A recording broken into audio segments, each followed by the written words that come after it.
नमस्कार दोस्तों, सर जी क्लासेस में आपका स्वागत है। तो हम लोग जनरल अवेयरनेस के इम्पोर्टेंट टॉपिक्स कवर कर रहे थे। आपके जितने भी एग्जाम होने वाले हैं, आपके जैसे HAL का हो गया, NMDC का हो गया, राजस्थान के JEE और AE के एग्जाम्स आपके होने वाले हैं, और साथ में DSSS का। तो इन सभी के लिए जो आपका ये काफ़ी इंपॉर्टेंट रहेगा। और अभी तक हमने जितने भी लेक्चर्स कवर किए हुए हैं जनरल अवेयरनेस का, तो इसका देखिए हमने अलग से प्लेलिस्ट बना दिया है।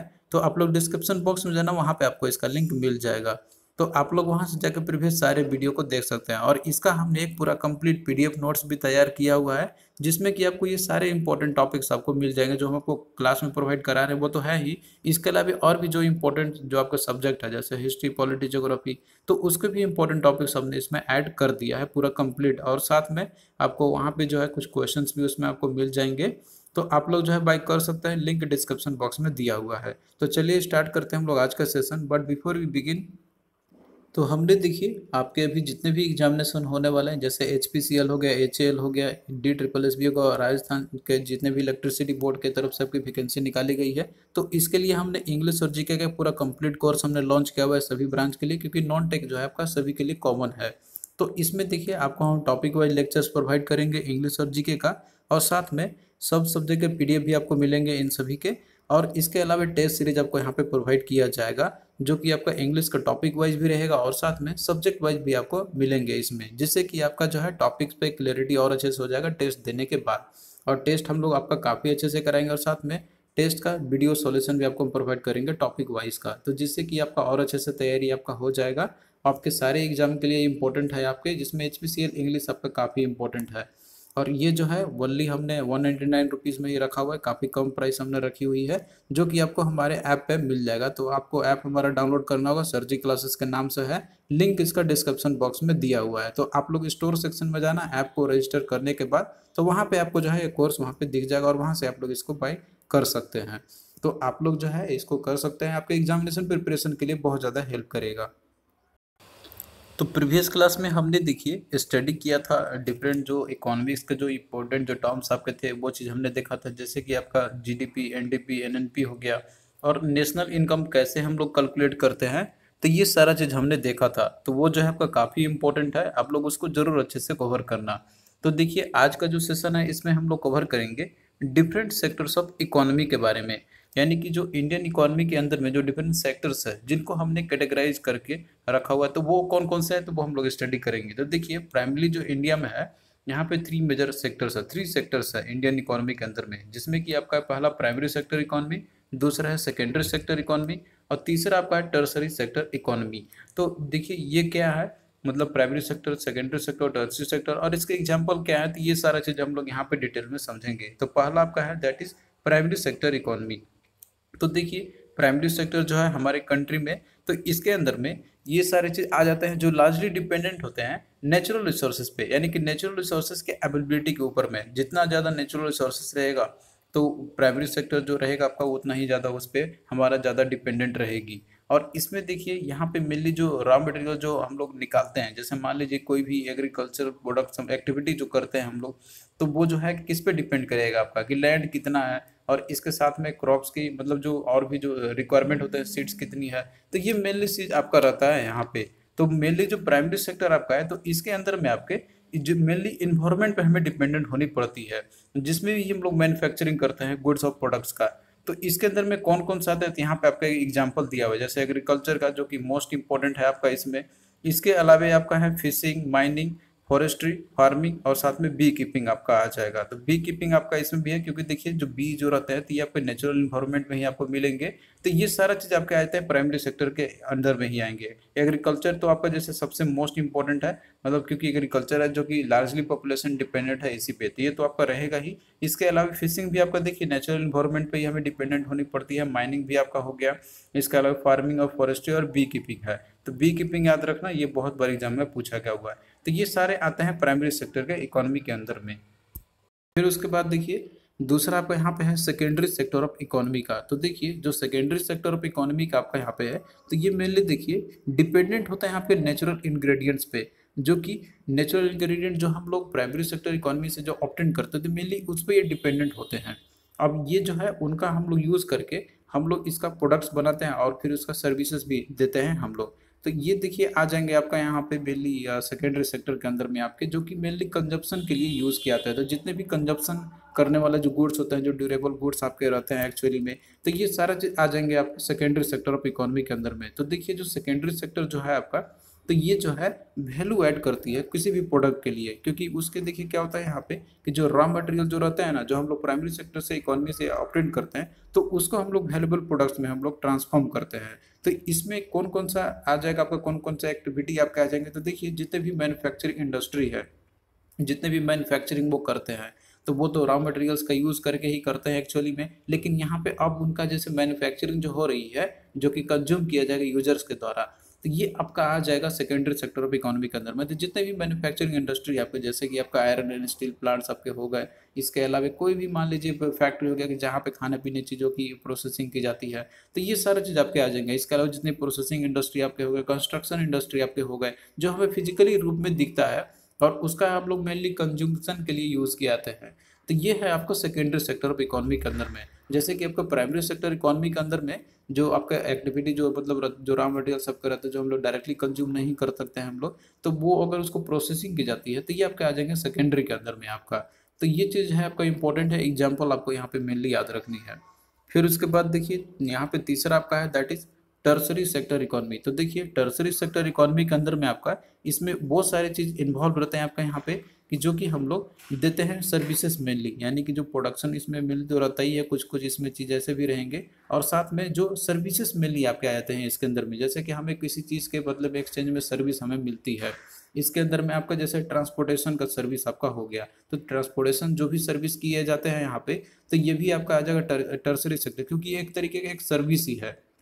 फिर उसके बाद आपका कम्युनिकेशन का हो गया। देखिए कम्युनिकेशन जो आपका है, तो ये क्या है, हमें एक सर्विस ही प्रोवाइड कर रही है कि जैसे हमें किसी से बात करना है तो हम यूज़ करते हैं कम्युनिकेशन प्रोसेस में, जैसे मोबाइल का हो गया या फिर और भी जो चीज़ रहते हैं उनका यूज़ करते हैं हम लोग। तो यहाँ पे एक्चुअली क्या है, ये सारे चीज़ आ जाएंगे सर्विसेज के अंदर में। तो ये आपका आएगा टर्सरी सेक्टर इकोनॉमी के अंदर में आएंगे।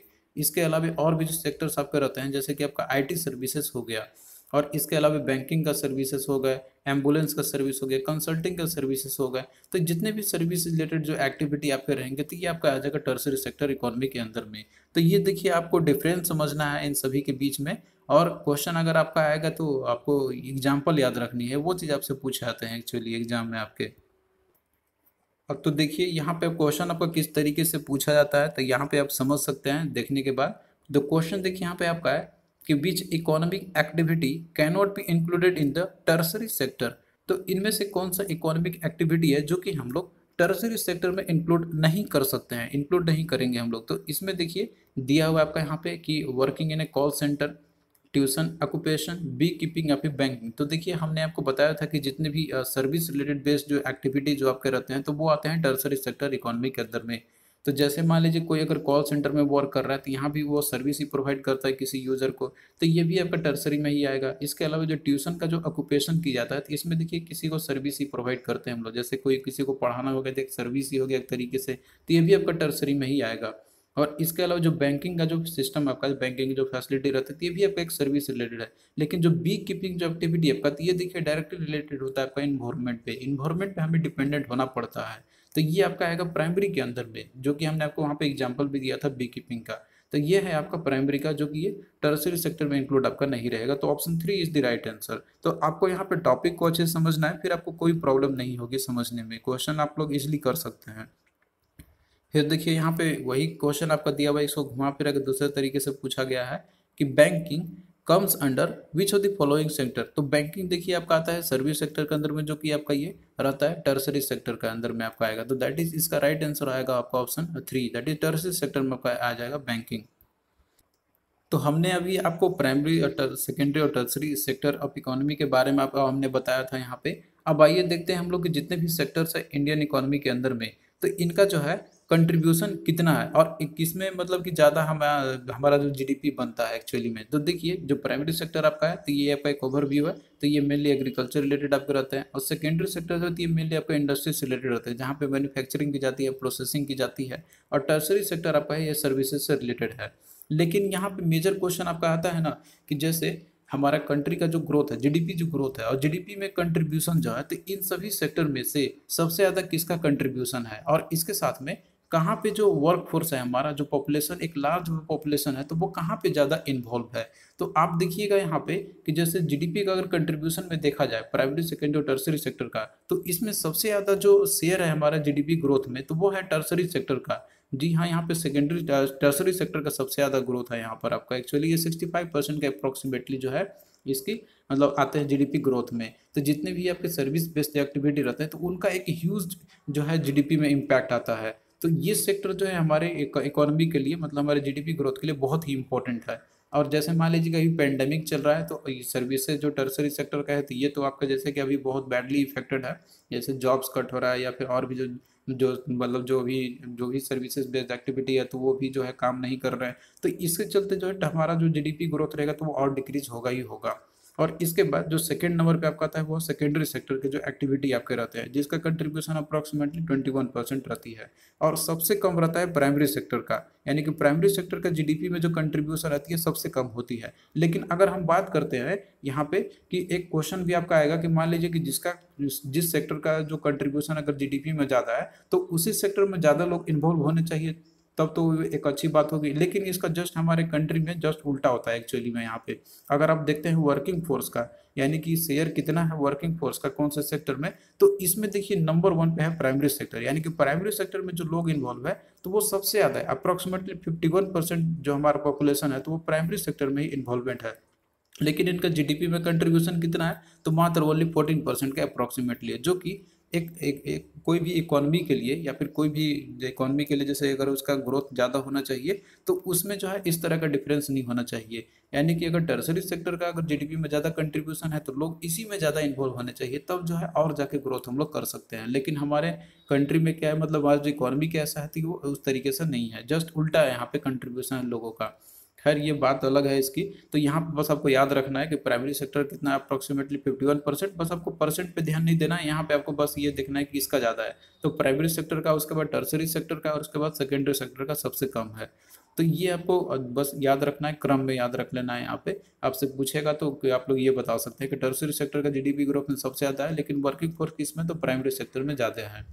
और इसके साथ में देखिए ये तो आपका है ही क्या, यहाँ पे जैसे आपका दिया हुआ एक सेक्टर्स ऑफ इकोनॉमी का एक समरी आपको हमने बता ही दिया। अब यहाँ पे हम टर्म्स ऑफ ऑपरेशन की बात करते हैं, तो यानी कि किस तरीके से ऑपरेशन जो होती है हमारे कंट्री के अंदर में।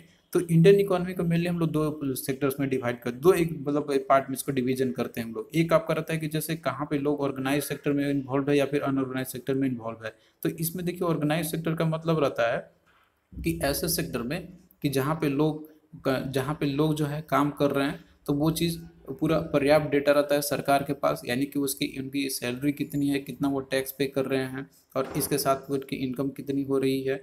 और ये सारा चीज़ जो है फैसिलिटी रहती है सरकार के पास, आंकड़े रहती है ऑर्गेनाइज सेक्टर के अंदर में। जैसे कि मान लीजिए आप कोई जॉब कर रहे हैं कहीं बैंकिंग में या कोई गवर्नमेंट जॉब कर रहे हैं तो यहाँ पे सरकार के पास पूरा पर्याप्त आंकड़ा रहती है कि आपकी सैलरी कितनी है, आपकी टैक्स कितना है या फिर आपकी अब कितना आप खर्च करते हैं, तो ये सारा चीज़ डेटा रहता है। लेकिन जो अनऑर्गेनाइज सेक्टर जो है तो इसमें कोई भी डेटा नहीं रहती है सरकार के पास कि कितने लोग इन्वॉल्व है एक्चुअली में, कितना सैलरी उनका और कितना लोग क्या कितना टैक्स देते हैं। तो अनऑर्गेनाइज सेक्टर जो है तो हमारे इंडिया में ये बहुत ही ज़्यादा संख्या में इन्वॉल्व, मतलब ज़्यादा जो लोग इन्वॉल्व है तो वो अनऑर्गेनाइज सेक्टर में ही है। जैसे मान लीजिए कि कोई अगर छोटा सा कोई दुकानदार है, अगर कोई मान लीजिए वो एक सर्विस बॉय को उसने रखा हुआ है, या फिर कोई मान लीजिए कि कोई भी छोटा मोटा कोई अगर इंडस्ट्री ही रन कर रहा है तो वहाँ पे उसने कुछ 5-6 लेबर उसने रखा हुआ है, तो वो जो है एक अनऑर्गेनाइज सेक्टर में, वहाँ पे कोई डेटा नहीं है सरकार के पास, तो उसको कितना सैलरी दी जा रही है या फिर कितना वो टैक्स से कितना टैक्स पे कर रहा है। तो जितने भी इस तरह के जो एक्टिविटी होते हैं या लोग जो इन्वॉल्व रहते हैं जहाँ पे कोई भी डेटा नहीं रहता सरकार के पास, तो वो सारे आते हैं आपके अनऑर्गेनाइज सेक्टर में। तो हमने यहाँ पे देखिए सेक्टर्स के बारे में देख लिया। अब आइए यहाँ पे हम लोग कुछ देख लेते हैं जैसे प्लानिंग कमीशन के बारे में, और इसके बाद जो 5 ईयर का जो कॉन्सेप्ट हमने तैयार किया हुआ था तो इससे रिलेटेड भी क्वेश्चन आपके आते हैं। तो जो इंपॉर्टेंट पॉइंट्स है बस हम लोग वही यहाँ पे डिस्कस करेंगे। तो देखिए जो 5 ईयर प्लान जो तैयार जो किए गए थे इंडिया में, तो ये जैसे ही हमने इंडिपेंडेंस जब हमने प्राप्त किया उसके बाद हमने जो है प्लानिंग कमीशन सेटअप किया था और उसके बाद 5 ईयर प्लान को हमने अप्रूव किया था। तो पहला देखिए जो 5 ईयर प्लान था इसका ड्यूरेशन है आपका दैट इज 1951 से लेकर 1956 तक का। तो आपको यहाँ पे मेजरली ईयर पे फोकस करना है आपको ये। और मेनली जो थीम रखा गया था फर्स्ट जो 5 ईयर प्लान था, तो वो है एग्रीकल्चर डेवलपमेंट का। तो एग्रीकल्चर पे हमने फोकस किया था, जिसमें कि टारगेट 2.1% की रखी गई थी और हमने अचीव किया था 3.6% का। तो ये जो फर्स्ट 5 ईयर प्लान था, तो ये सक्सेस माना गया था इसको। फिर इसके बाद देखिए जो सेकंड 5 ईयर प्लान था आपका, तो वो है 1956 से लेके 1961 तक का ड्यूरेशन रहा था इसका, जिसमें कि हमने फोकस किया था रैपिड इंडस्ट्रियलाइजेशन पे, यानी कि इंडस्ट्री पे हमने ज़्यादा फोकस किया हुआ था इस समय। बस आपको यहाँ पे फर्स्ट और सेकंड का ये याद रखना है बेसिक थीम। इसके बाद आपके उतने नहीं पूछते हैं, जो इंपॉर्टेंट है वो आपको हम बता देंगे, बट आपको ईयर याद रखना है। फिर इसके बाद देखिए तो थर्ड 5 ईयर प्लान था आपका, तो इसका ड्यूरेशन रहा था 1961 से लेकर 66 के बीच में, जिसमें कि हेवी और बेसिक इंडस्ट्री पे फोकस किया गया था, लेकिन ये इंपॉर्टेंट नहीं है आपका उतना, आप लोग बस ये ईयर याद रखना। फिर उसके बाद देखिए यहाँ पे बीच में जैसे बहुत सारे इंसिडेंट हो जाते हैं, जैसे 1962 में इंडिया चाइना का वार हो जाता है, फिर पाकिस्तान के साथ भी वार हो जाता है, और फिर इसके बाद जो है हमारे प्राइम मिनिस्टर का भी डेथ हो जाती है। तो इसके चलते ये जो 5 ईयर प्लान था आपका, थर्ड 5 ईयर प्लान, तो ये बहुत ही मतलब एक तरीके से अनसक्सेसफुल माना जाता है इसको, क्योंकि इसमें जो टारगेट जो रखे गए थे तो वो अचीव नहीं हो पाया था। तो इसके बाद देखिए हमने 5 ईयर प्लान को कुछ समय के लिए टर्मिनेट कर दिया था, और हमने यहाँ पे लाया था प्लान हॉलीडे का कॉन्सेप्ट, जिसे एनुअल प्लान के नाम से भी जाना जाता है। तो इसका ड्यूरेशन था 1966 से लेकर 69 तक का। फिर इसके बाद देखिए फिर से 5 ईयर प्लान शुरू किया था, जो कि फोर्थ 5 ईयर प्लान आपका था। इसका ड्यूरेशन था 1969 से लेकर 74 तक का। तो इसमें मेनली देखिए फोकस किया गया था सेल्फ रिलायंस का और सेल्फ सफिशिएंसी का। तो इसका भी थीम उतना इंपॉर्टेंट नहीं है, बस आप लोग ईयर याद रखना। फिर उसके बाद देखिए जो फिफ्थ 5 ईयर प्लान था, तो इसका ड्यूरेशन था आपका 1974 से लेकर 1979 तक का, जिसमें कि मेनली फोकस किया गया था गरीबी हटाओ का नारा इसमें दिया गया था, पॉवर्टी एलिवेशन का। तो काफ़ी इंपॉर्टेंट है, ये बहुत बार एग्जाम में पूछा भी गया हुआ है फिर कि गरीबी हटाओ का नारा जो है कौन से 5 ईयर प्लान में दिया गया था, ये थीम रखा गया था। तो ये आपका फिफ्थ 5 ईयर प्लान ड्यूरेशन था इसका 74 से 79 तक का। लेकिन देखिए इसमें भी बहुत सारे इंसिडेंट हुए थे, जैसे कि इमरजेंसी इम्पोज की गई थी इसी साल के दौरान, मतलब इसी 5 ईयर प्लान के दौरान। तो इसमें भी इसके बाद कुछ जैसे पॉलिटिकल अनस्टेबिलिटी आ चुकी थी, तो इसके बाद देखिए जो 5 ईयर प्लान था तो उसको कुछ समय के लिए टर्मिनेट कर दिया गया था, और उसके बाद फिर यहाँ पे लाया गया था रोलिंग प्लान, जो कि जनता पार्टी के द्वारा ये लाया गया था, और इसका ड्यूरेशन रहा था 1979 से लेकर 80 तक का। फिर इसके बाद देखिए जो आपका यहाँ पे है that is sixth 5 year plan, इसका ड्यूरेशन था 1980 से लेके 85 तक का। तो इसमें भी देखिए पॉवर्टी एलिविएशन और एम्प्लॉयमेंट जनरेशन का जो था ये बेसिक थीम रखी गई थी, बट आपका उतना इंपॉर्टेंस का नहीं है, ईयर आपको बस याद रखना है क्रम।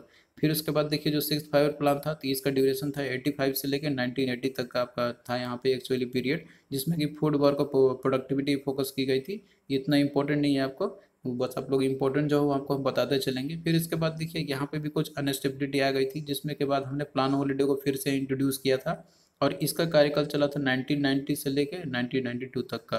फिर उसके बाद देखिए जो आपका स्टार्ट होता है जो आपका यहाँ पे देखिए दिया हुआ है एट्थ जो 5 ईयर प्लान आपका है, जिसकी ड्यूरेशन था आपका 92 से लेकर 97 तक का। इसमें फोकस किया गया था ह्यूमन रिसोर्स डेवलपमेंट पे। देखिए अब जो आपका है 8 5 ईयर प्लान के बाद जो 12th 5 ईयर प्लान, जो कि ये अंतिम था आखिरी था, तो ये आपका अब 5 ईयर अब आप ऐड कर सकते हैं। इसमें कोई भी ब्रेक नहीं हुई थी, कहीं पे भी कोई नया जो है वो चीज़ इंट्रोड्यूस नहीं किए गए थे। तो आप लोग एक क्रम में याद रख सकते हैं, यानी कि अब 92 में 5 ईयर जोड़िए तो 97 जाएगा, फिर 5 ईयर जोड़िए 97 में तो आपका 2002 तक जाएगा, फिर 5 ईयर जोड़िए तो ये आपका 2007 हो जाएगा, फिर उसके बाद 5 ईयर ऐड करते हैं तो ये आपका 2007 से 2012 तक पाएगा, और 2012 में ऐड कीजिए तो 2017 आपका आ जाएगा। तो 5-5 साल आप ऐड करते जाइए, एक क्रम में आपका ये आ जाएगा, यानी कि जो आपका 8 है, 9th है, 10th है, 11th है और 12th 5 ईयर प्लान है। तो यहाँ पे देखिए जो जो आपका 12th 5 ईयर प्लान था, जिसका ड्यूरेशन था 2012 से लेकर 2017 तक का, जिसमें कि थीम रखा गया था faster more inclusive and sustainable growth का रखी गई थी। तो इसके बाद आप जानते हैं कि 2014 में जो है फिर इसके बाद जैसे कि सरकार चेंज हो गई थी, तो जो आपका ये 5 ईयर प्लानिंग का जो कॉन्सेप्ट था, तो इसको जो है हटा के अब नीति आयोग का जो है फॉर्मेशन की गई थी। तो उसके बाद 12th 5 ईयर प्लान का जो है फिर वो 5 ईयर प्लान टर्मिनेट कर दी गई थी, तो नीति आयोग का फॉर्मेशन किया गया था। तो देखिए इससे रिलेटेड जितने भी इंपॉर्टेंट जो पॉइंट्स है आपके जो पूछे जा सकते हैं एग्जाम में, तो वो यहाँ पे हम बस फोकस करेंगे। इसका सबसे पहले आपसे फुल फॉर्म पूछा जाता है, तो इसका देखिए फुल फॉर्म होता है नीति आयोग का national institution for transforming India.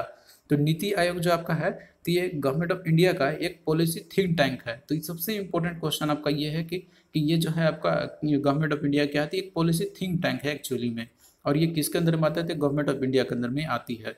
और इसका मेनली देखिए इस्टेब्लिशमेंट किया गया था कि हम जो है एक सस्टेनेबल डेवलपमेंट गोल्स को हम लोग अचीव कर सकते हैं, और साथ में कोऑपरेटिव फेडरलिज्म के बेसिस पे, जिसमें कि स्टेट गवर्नमेंट है और साथ में जितने भी पॉलिसी मेकर्स हैं वो सारे चीज़ इसमें इन्वॉल्व रहेंगे, जिसमें कि ये बॉटम अप अप्रोच फॉलो किया जाता है एक्चुअली। मतलब कि जो छोटे लेवल पे जितने भी सरकारें हैं या फिर जो भी जो गवर्नमेंट है या गवर्नर जो है, तो सभी को इसमें इंक्लूड किया जाएगा।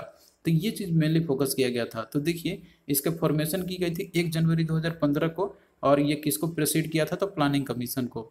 और किसके अंदर में आता है जुरिस्डिक्शन, तो ये गवर्नमेंट ऑफ इंडिया के अंदर में आती है, और इसकी हेडक्वार्टर आपका न्यू दिल्ली में है। और इसके जो एजेंसी के एग्जीक्यूटिव जो है, मतलब कि जिसमें कि आपका एक चेयरपर्सन होते हैं इसके, जो कि नरेंद्र मोदी जी हैं, खुद प्राइम मिनिस्टर ही होते हैं इसके चेयरपर्सन। और जो वाइस चेयरपर्सन है तो वो है राजीव कुमार, और सीईओ इसका है अमिताभ कांत। अब आइए हम लोग यहाँ पे कुछ इंपॉर्टेंट क्वेश्चन हम लोग देख लेते हैं, जो कि आपसे इसे पूछा जा सकता है, जो टॉपिक हमने अभी तक डिस्कस किया हुआ है। तो क्वेश्चन देखिए कि what was the main objective of the 5th 5 year plan. तो 5th 5 ईयर प्लान का मेन ऑब्जेक्टिव क्या था, तो इसमें देखिए दिया गया था, नारा दिया गया था गरीबी हटाओ का, यानी कि पॉवर्टी एलिविएशन का। तो इसमें देखिए दिया हुआ कि removal of poverty and achievement of self reliance. तो इसमें देखिए राइट आंसर ऑप्शन 1 आपका हो जाएगा। फिर अगला देखिए क्वेश्चन आपका यहाँ पे दिया हुआ है कि which one of the following pair is incorrect. तो इसमें से आपको बताना है कि कौन सा पेयर जो है आपका इनकरेक्ट दिया हुआ है। तो इसमें देखिए यहाँ पे ऑप्शन आपको दिया एक्चुअली, ये आपका जितने भी प्लान आपके दिए हुए हैं, मतलब 5th 5 ईयर प्लान जो दिए हुए हैं, और वो ईयर उसका कौन कौन सा था, तो आपको इसमें वो आपको बतानी है। तो इसमें देखिए दिया हुआ है कि 5th 5 ईयर प्लान, इसका ड्यूरेशन इसमें दिया हुआ है 61 से लेके 66 तक का। तो देखिए यही जो है आपका ऑप्शन जो है ये इनकरेक्ट आपका दिया हुआ है, क्योंकि देखिए जो 5th 5 ईयर प्लान आपका था, तो ये इसका ड्यूरेशन लेटर ऑन था आपका। यहाँ पे यहीं पे देख सकते हैं कि 51 से हमने स्टार्ट किया था, और ये और उसके बाद फिर जो है 51 से लेके 57 तक, और 57 से लेके 62 तक का सेकेंड ड्यूरेशन था आपका।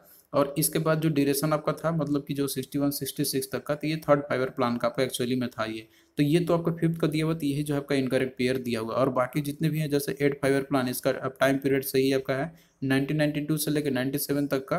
और इसके बाद जो 11th 5 ईयर प्लान आपका है, तो ये इसका है 2007 से 2012 तक का है। और जो फर्स्ट 5 ईयर प्लान आपका है तो 51 से 56 तक का है आपका। तो ये तो सारे आपके सही दिए हुए, लेकिन जो 5th 5 ईयर प्लान आपका दिया हुआ ये गलत है आपका। यहाँ पे ये ड्यूरेशन था आपका 3rd 5 ईयर प्लान का। फिर नेक्स्ट क्वेश्चन देखिए यहाँ पे आपका दिया हुआ है कि which of the following statement is correct about the NITI Aayog. तो नीति आयोग के बारे में यहाँ पे कौन सा स्टेटमेंट करेक्ट है वो आपको बतानी है। तो इसमें देखिए दिया हुआ है आपका यहाँ पे कि NITI Aayog was formed on 25 जनवरी 2016। तो ये देखिए आपका गलत है, नीति आयोग का फॉर्मेशन किया गया था 1 जनवरी 2015 को। फिर अगला देखिए दिया हुआ है कि NITI Aayog comes under the ministry of commerce and industry. तो ये देखिए गवर्नमेंट ऑफ इंडिया के डायरेक्ट अंदर में आता है, तो ये भी स्टेटमेंट आपका गलत है। फिर अगला देखिए दिया हुआ है the full form of NITI Aayog is national institute for transforming India. तो देखिए यहाँ पे इंस्टीट्यूट दिया हुआ है, जबकि होता है नेशनल इंस्टीट्यूशन होता है। तो ये भी आपका गलत है, आप लोग ध्यान से देखना कि जो फुल फॉर्म क्या दिया हुआ है, कभी कभार इसमें भी आपको थोड़ा बहुत घुमा सकता है। तो ये भी आपका गलत है इसमें, तो बचा आपका ऑप्शन डी, तो यही आपका सही होगा। तो इसका इसमें दिया हुआ है द नीति आयोग is a policy think tank of government of India. तो ये एक policy think tank of government of India का, तो option D is the right answer है आपका। फिर अगला क्वेश्चन देखिए इसमें दिया हुआ है कि who of the following is the part of governing council of NITI Aayog. यानी कि जो गवर्निंग काउंसिल है नीति आयोग का, तो वो कौन इसके पार्ट है। तो इसमें देखिए दिया हुआ है आपका all chief minister of the state, chief minister of Delhi and Puducherry, lieutenant governor जो है अंडमान और निकोबार आइलैंड के, ये भी है, और साथ में ऑल ऑफ द अबव आपका दिया हुआ है। तो देखिए जितने भी लेफ्टिनेंट गवर्नर होते हैं अंडमान निकोबार आइलैंड का, या फिर जो चीफ मिनिस्टर है दिल्ली पुडुचेरी के, या फिर जितने भी चीफ मिनिस्टर है जितने भी स्टेट्स है, तो ये सारे के सारे जो है गवर्निंग काउंसिल जो नीति आयोग का है, तो उनके ये हिस्सा होते हैं एक्चुअली में। तो ये जो है आपका ऑल ऑफ द अबव आपका राइट आंसर आपका हो जाएगा। तो इसमें देखिए मेनली जो सारे स्टेट के जो चीफ मिनिस्टर है वो तो है ही, इसके अलावा दिल्ली पुडुचेरी में अब जैसे कि यहाँ पे भी कॉन्स्टिट्यूंसी है, तो यहाँ पे भी चीफ मिनिस्टर जैसे ये भी अपॉइंट होते हैं, तो उनको भी इसमें जो है पार्ट होते हैं एक्चुअली गवर्निंग काउंसिल का। और साथ में जो lieutenant governor Andaman Nicobar island का, और साथ में कुछ स्पेशल इन्वाइटीज भी होते हैं, तो ये सारे के सारे गवर्निंग काउंसिल के पार्ट होते हैं नीति आयोग के। तो इस तरीके से ऑल ऑफ द अबव आपका यहाँ पे राइट आंसर हो जाएगा। तो देखिए दोस्तों हम लोग इसी तरीके से जो है पूरा पोर्शन कवर करते चलेंगे, जितने भी इंपॉर्टेंट टॉपिक्स आपके हैं इकोनॉमिक्स का, तो वो हम लोग इसी तरीके से आपका पूरा खत्म कराते चलेंगे। और इसके बाद जो है हम लोग और भी जो सब्जेक्ट आपके हैं जैसे केमिस्ट्री का, आप तो साइंस का तो पोर्शन रहेगा ही इसमें कुछ पोर्शन, और बाकी जो आपके हिस्ट्री पॉलिटी ज्योग्राफी जो भी है, तो वो सारे भी हम लोग इसमें देखते चलेंगे, जिससे कि आपका जो है कंप्लीट तैयारी आपका हो जाएगा एक शॉर्ट ड्यूरेशन में। तो आप लोग अगर इतना भी कर लेते हैं ना, तो जीके आपका जो है काफ़ी अच्छा तैयारी हो जाएगा। और इसके साथ में जो है आप लोग अपने से स्टडी करते रहिए, हम आपको क्लास प्रोवाइड रेगुलर करते ही रहेंगे। तो थैंक यू दोस्तों, आपको कैसा लगा ये लेक्चर आप लोग कमेंट करके ज़रूर बताना, और हम आपको आगे भी इसी तरीके से जो है जनरल अवेयरनेस के जितने भी इंपॉर्टेंट टॉपिक्स आपके प्रोवाइड करते रहेंगे। और हमने देखिए एक कोर्स भी हमने लॉन्च किया हुआ है इंग्लिश और जीके का पूरे कंप्लीट टॉपिक्स के साथ, उसमें आपको लेक्चर्स प्रोवाइड किए जाएंगे और साथ में टेस्ट सीरीज भी आपको प्रोवाइड किया जाएगा टॉपिक वाइज और ओवरऑल सब्जेक्ट वाइज भी। तो आप लोग जो है उसको बाय कर सकते हैं, हमने बहुत ही मिनिमम प्राइस रखा हुआ है। तो उसके लिए जो है आप लोग हमारा ऐप को डाउनलोड कर लेना, लिंक डिस्क्रिप्शन बॉक्स में दिया हुआ है, ऐप सर जी क्लासेस के नाम से जो है आपका। तो आप लोग जो है वहाँ पे जाना, फिर स्टोर सेक्शन में जाके आप लोग वहाँ से बाय उसको कर सकते हैं। तो चलिए मिलते हैं नेक्स्ट वीडियो में, तब तक के लिए बाय।